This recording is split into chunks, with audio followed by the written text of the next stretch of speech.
All right, Jason Gray, welcome back to the Jason Gray Show. Hope you're all doing well today. Please like and subscribe and leave your comments below. All right, let's talk about Facebook/Meta.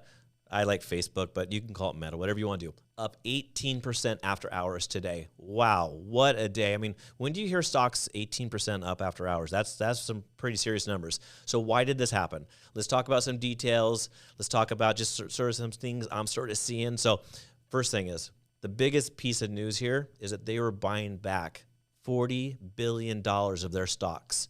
Why is that important?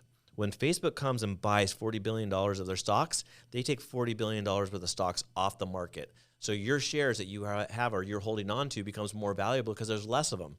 So that's a big piece of the puzzle. That's really helped us here. Because if you look at some of these numbers, their numbers weren't amazing. And then you take a look at what happened to Snapchat yesterday and how their stock just got cratered today.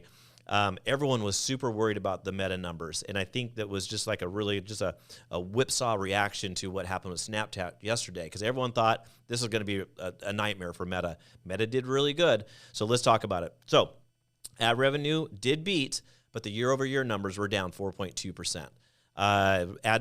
Family app revenue beat, but again, the year-over-year numbers were down. Totally okay.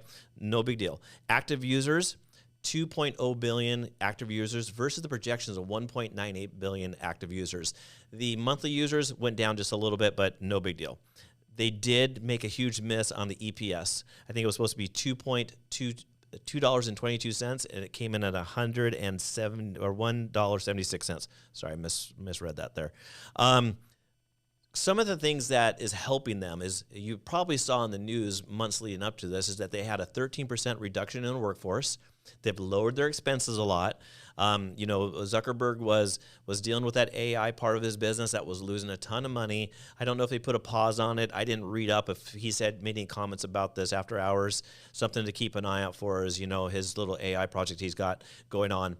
And the virtual reality, gaming system. So that'll be interesting to come through. All in all, though, great numbers. You see what happened with Snapchat yesterday. You see what happens with Facebook. Great for them. The $40 billion buyback was the game changer, though. Like I said, the numbers themselves were not amazing. They weren't horrible. They were sort of in line, but that $40 billion buyback is great. Who knows what happens with the stock? Usually get a run up for a little bit, then a pullback. Not financial advice, but just keep an eye on that stock if you're holding it and figure out what to do with it. If you have any questions, comments, concerns, please leave your comments below, and I'll talk to you soon. Thanks. Bye-bye.